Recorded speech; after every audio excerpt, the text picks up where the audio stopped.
I'm not usually the type to start a story by admitting I once tried to sabotage someone's work. But hey, here we are. It wasn't one of those grand, evil villain kind of plans, more like a dumb, impulsive move that snowballed into a complete disaster. And the kicker? It didn't just blow up in my face, it practically boomeranged and hit me where it really hurt. It all happened at this tech startup in downtown Seattle where I worked. Picture this: open floor plans, endless coffee runs, and people constantly jockeying for whatever scraps of glory they can get. Sarah was my coworker. More like my unofficial nemesis. If there was a way to one-up me, she found it, quietly. Relentlessly. No one else really noticed the tension except me and maybe, if she was honest, Sarah herself. One day we got hit with the kind of project that could change everything. The kind of project that could boost your year-end bonus or relegate you to the forgotten cubicle corner for the next 12 months. Naturally, Sarah and I were both on it, which meant the stakes were even higher. I won't lie, something about Sarah always beating me rubbed me the wrong way. So, yeah, I hatched a plan. Nothing criminal, just some well-placed little glitches to slow her progress without raising eyebrows. I thought it was clever, like sliding a tiny pebble into someone's shoe so they'd stumble without really knowing why.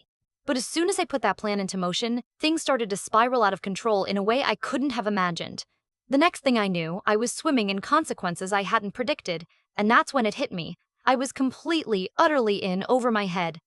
I remember sitting there at my desk one late afternoon, staring blankly at my screen, when Mark, our laid-back team lead, casually dropped in with that half-smile that usually meant trouble was brewing. "You're looking a little distracted," he said, and honestly, he wasn't wrong. But the worst part wasn't Mark's notice. It was the fact that Sarah was suddenly bouncing back faster than ever, like she was playing 4D chess while I was still fumbling with checkers. That's when Jamie, my best friend at the office and probably the only person who actually had my back without judgment, pulled me aside. "You really need to rethink this whole sabotage thing," Jamie said, eyes sharp but friendly. "It's not too late. Just fix it before Mark or Sarah catch on." Yeah, fix it, like I knew how.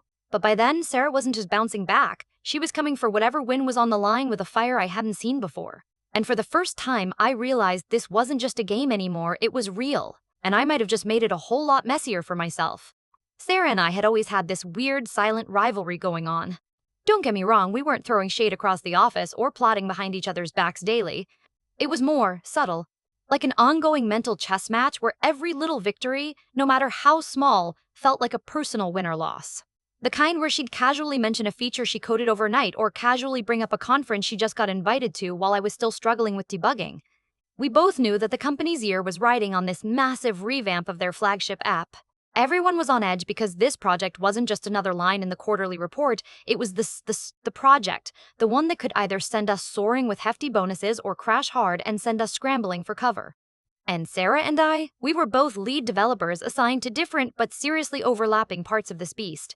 The stakes couldn't have been higher. I mean, this wasn't just about proving who was better at the job anymore. It was about pride, survival, and maybe just a smidge of ego. The kind that brushes up against your brain and makes you consider doing dumb things to get ahead. So, the idea popped into my head somewhere between a late-night debugging session and staring at the whiteboard full of flowcharts that made my eyes cross. What if I could just slow Sarah down a little? Not too much, just enough to throw off her timeline. A little glitch here, a forgotten file there. Something small, something nobody would notice but her project would feel the drag. It almost felt like harmless fun in my head, kind of like slipping a pebble into someone's shoe. They notice something's off, but it's not obvious enough to blame or confront you. Anyway, I figured if I kept it subtle, I'd stay under the radar. Nobody likes finger-pointing when the pressure's this high, so it was just the right amount of mischief to tilt the scales. So yeah, I started dropping tiny accidental bugs into her branch of the codebase. Little things that would cause inexplicable errors or delay certain functions. What I didn't expect was how quickly it spiraled. Instead of throwing her off balance, the glitches seemed to light a fire under Sarah. She was suddenly the office whirlwind reworking her code with this manic intensity, pulling all-nighters without the usual grumbles. And oddly, instead of getting frustrated or slowing down, she ramped up her game. Meanwhile, I started feeling this creeping sense of paranoia every time Mark casually wandered near my desk or glanced at the project dashboard. Speaking of Mark, our team lead was the kind of guy who always seemed a bit too chill for the kind of chaos our project was stirring up. He would stroll into the room with his usual slouch and a half-smile that somehow made you think he knew more than he let on but didn't want to say it aloud. "Hey, you all right? You look a little lost over there," he said one afternoon, coming up behind me while I fumbled with a piece of code that refused to cooperate. "Yeah, just tired," I muttered, hoping he wouldn't ask questions because honestly, I wasn't sure how to explain that I'd basically become the office saboteur. Mark chuckled. Sure, just don't let deadlines eat you up, alright? We need everyone firing on all cylinders. His tone was light, but the look in his eyes made it clear he was watching. And maybe, just maybe, he was sensing something off about all this. Then there was Jamie, my saving grace in the whole mess. Jamie wasn't just my best friend at work, but the only person who had a bead on my mental chaos without judging me. One afternoon, Jamie cornered me near the old coffee machine, their expression a mix of amusement and worry. Dude, Jamie said, shaking their head with that trademark sideways grin.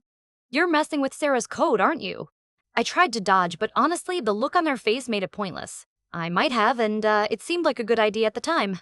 Jamie laughed a little too dryly. It's a train wreck waiting to happen. Sarah doesn't just roll over, man. And if Mark smells something, you're toast. They placed a hand on my shoulder like they were trying to ground me. It's not too late to fix this. Maybe you should just own up to it or, actually compete on your own merits. I could feel my face heating up. But there was truth in Jamie's words that I couldn't just shake off. Meanwhile, Sarah was doing this thing I wish I understood better. Every time one of my little accidents popped up, she countered with this impossible comeback, rewriting parts of the code so fast it felt like she was on autopilot. And with each bounce back, she got more confident, more focused. Like she was using my sabotage as fuel. This whole thing was turning into a mess way bigger than I planned. The rivalry wasn't just a quiet competition anymore. Sarah wasn't just surviving my little traps, she was thriving in spite of them. And here I was, stuck trying to figure out if I could sew things up before it all came crashing down.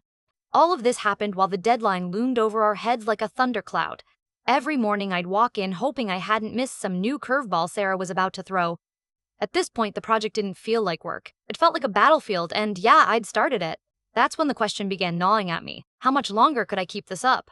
So yeah, the sabotage plan wasn't exactly going as smoothly as I'd imagined. Honestly, it was turning into more of a comedy of errors with me as the lead clown. I kept slipping up, or rather my little glitches kept multiplying like bunnies on caffeine. I'd intended to slow Sarah down just a bit, but the bugs I planted started interacting in weird ways I hadn't foreseen, causing hiccups all over the place. One afternoon, I noticed Mark lurking near the project dashboard, his gaze flicking between the metrics and the code commits, clearly trying to make sense of these sudden inconsistencies. He casually pulled me aside, that same half-smile playing on his lips like he was teasing a secret. You ever wonder if maybe the code's got a mind of its own? He joked, but his eyes weren't laughing. I've been seeing some odd spikes and drops. Nothing disastrous yet, but it's got me curious. I forced a nervous chuckle, hiding the fact that I was sweating like I'd just sprinted a mile. Mark didn't typically meddle in tracking this stuff, so his attention felt like headlights at midnight, blinding and unwelcome. Then there was Jamie. God bless Jamie. After a particularly frustrating morning where I'd spent nearly an hour wrestling a bug that didn't exist but somehow kept popping up in Sarah's module, Jamie cornered me again. This time, near the less trafficked back hallway where the fluorescent lights buzzed just enough to make you question your life choices. You're digging this hole deeper, Jamie said, voice low but serious. Every sabotage move you make isn't just slowing Sarah. It's dragging everyone down, including you. I looked up, meeting their eyes, and I saw that blend of concern and that exasperated "I told you so" look only a close friend can pull off. I'm trying to keep it subtle, I mumbled, fingers twitching as if to fidget with non-existent controls. But it's like every time I poke at this thing, it punches me right back. Jamie sighed, pinching the bridge of their nose. You can still fix this. Stop the sabotage and actually do your part. You've got the skills. You don't need to stoop to this. I wanted to believe them, really I did. But pride's a stubborn beast, and admitting defeat to Sarah felt somehow worse than the mess I was already in. Meanwhile, Sarah kept on charging ahead like a rocket fueled by, well, whatever it is that makes some people unstoppable. I swear, every time I thought I'd poked a hole in her progress, she came back stronger, rewriting code sections at lightning speed, debugging like a demon on espresso. It was like watching a master chef turn a kitchen disaster into a Michelin star meal, except she was doing it with lines of JavaScript and C++. There was this one evening that sticks with me. I stayed late, pretending to work on my part while really trying to catch my breath from the chaos I'd unleashed. Sarah was still there, headphones in, fingers flying across her keyboard like it was an extension of her own nervous system. I swear she must have sensed my presence because she pulled off one of those sideways glances, not unfriendly but sharp enough to remind me she wasn't someone to mess with. That look hit me harder than I expected. It was like she knew something was off, or maybe she could tell the guy trying to trip her was falling flat on his own face. I caught myself wondering, halfway through a panic-fueled scramble to patch one self-made glitch, if this whole game was worth it. If Sarah's relentless energy was a signal I was the one losing here. By now, the whole team was feeling my tension.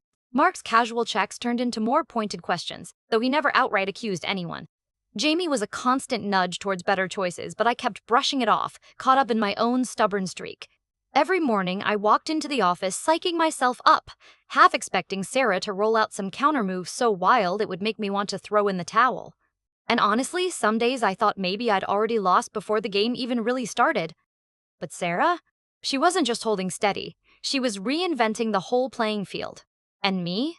I was stuck trying to figure out how the hell to keep my head above water in a game I'd started playing for all the wrong reasons. I still remember the exact moment the whole thing hit me like a ton of bricks. I was sitting at my desk, staring at this spaghetti mess of code that was supposed to be my secret sabotage when Mark casually dropped by again. Only this time, instead of being vague or cryptic, he was clear as day. "You know," he said, leaning against the cubicle wall with that easygoing grin, "projects like this don't just survive on individual brilliance. They need a little teamwork, a bit of trust, otherwise everything just falls apart." I blinked, caught off guard. Me? Trust? Teamwork? Those words felt foreign coming from a guy who usually gave off this take-it-or-leave-it vibe. But then I glanced over at Sarah, who was across the room, her face focused, typing away with this impossible calm.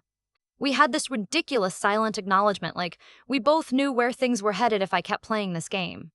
And honestly, the thought of tanking the whole project just because I wanted some petty win suddenly felt like the dumbest idea in the world. So, I swallowed my pride and walked over to Sarah's desk.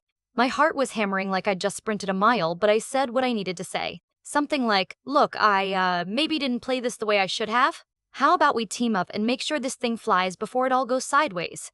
She looked up, eyebrows raised like she was half expecting a joke. Then, almost smirking, she said, "Took you long enough." From there, it was weirdly refreshing. We started hashing out the issues together, me admitting where I'd slipped in the bugs and her showing me how she'd been counteracting them. Jamie got wind of it and gave me one of those satisfied nods like, "Finally." Mark stayed back with his half grin, watching as we slowly brought the project back from the brink. Sarah and I actually clicked in this weird way that made the late nights feel more like collaboration and less like war. It wasn't perfect, and I'm pretty sure she still remembers every single little glitch I planted. But instead of digging trenches, we built bridges.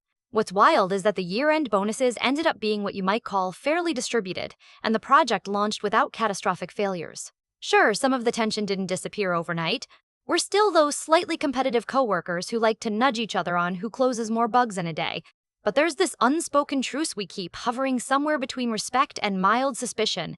So, did the whole sabotage thing backfire? Absolutely. Did I learn a thing or two about teamwork, humility, and how petty rivalry can blow up in your face? You bet. But was the truce with Sarah genuine, or just a temporary ceasefire until the next big project? Well, that's something I still wonder about. What do you think? Are we on the path to actually becoming allies, or am I just setting myself up for the next round of one-upmanship? Either way, I'm ready. This time at least, I hope so.